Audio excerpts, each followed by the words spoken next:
Hey YouTube, Mutton Chop Piper here. Well, here we are with another chat by the fireside. And there's a couple of things that I wanted to talk to you about today. Some interesting things that I've looked on the internet, on YouTube, to try to find a review of this tobacco, and I can't. So I wanted to kind of turn you on to some tobacco that I've discovered. And something else that I purchased at Schwab's Pipes and Cigars. First of all, this is a very unique way to collect moisture at the bottom of your pipe. And I thought that it just came in its own system. Now what I'm talking about is Nording filter Keystones. Now I'm going to move up to the camera and kind of show you a little bit what it looks like. Alright, and I'm going to open it up and show you what they look like. You can see them. Hopefully I won't drop any. Hope I'm showing it right. Alright, now what you do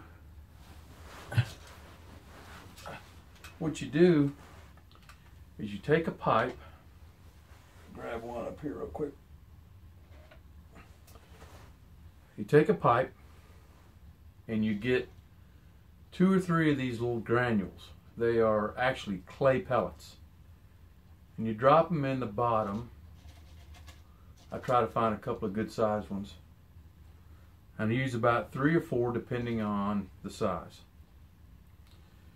And let me show you if you can see them. I'm not sure if you can see it or not. But that's what it looks like. There's 3 or 4 of those clay pellets at the bottom. Then you fill, back here, you fill your pipe with tobacco, and you smoke it as normal.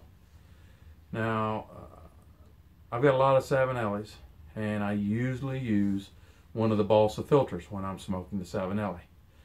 The reason why is because I'm an extremely wet smoker. Usually, even with Savinelli balsa filters in, I still get the gurgle about mid-bowl or so.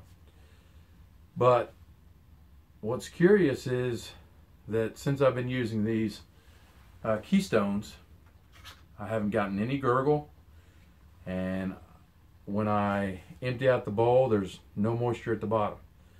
So I don't know if maybe I'm subconsciously not smoking as wet, or if these are making a difference.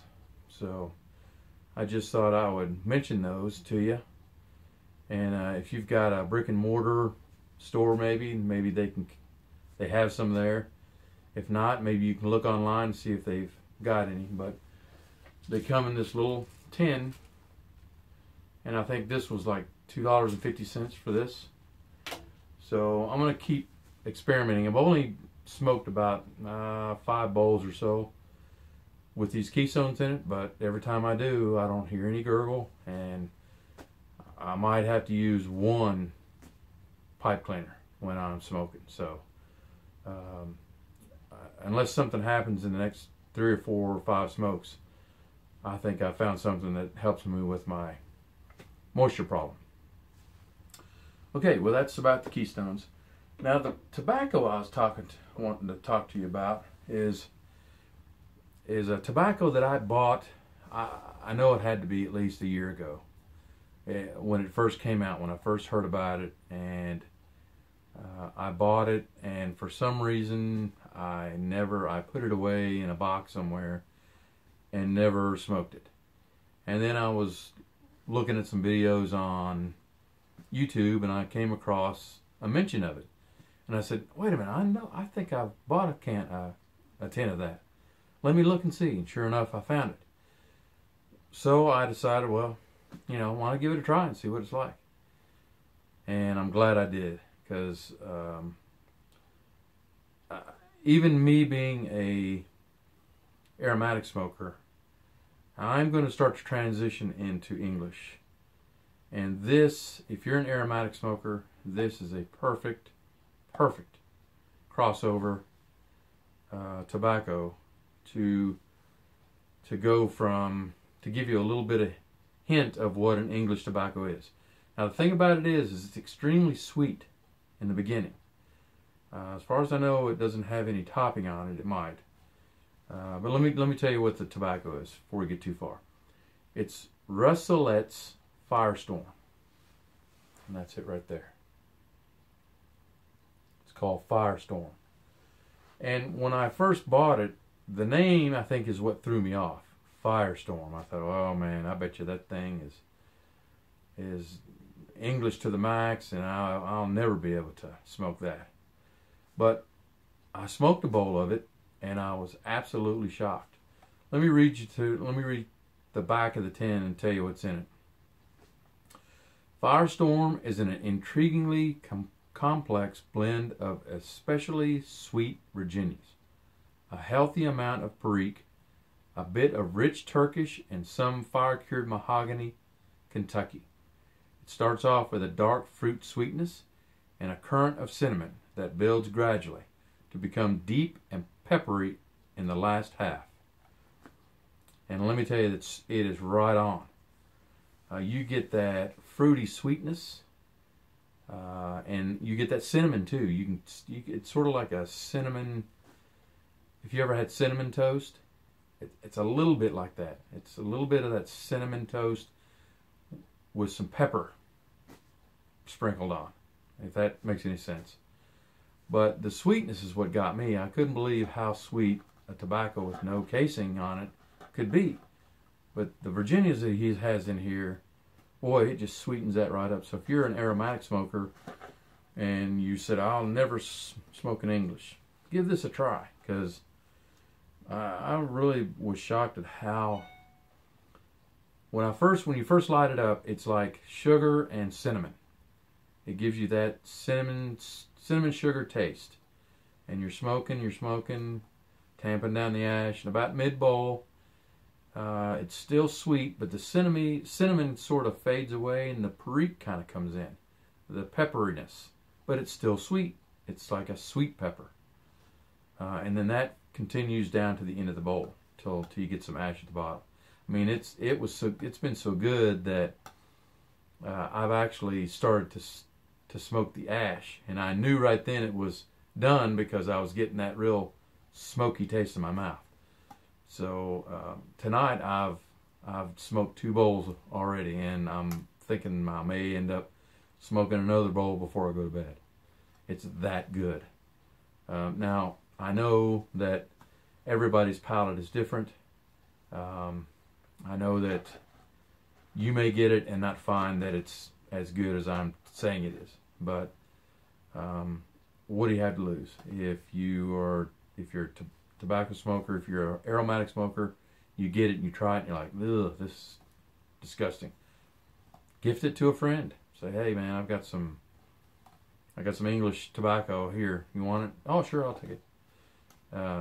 Or put it away. Put it into a jar and cellar it, because you never know. In a couple of years, you may decide to go into English, and when you get used to English, you'll bring this back out and say, "Oh yeah, let me try this Firestorm. I didn't like it before, but maybe after cellaring it, and now that I'm into English, I'll give it a try." That happens to people all the time.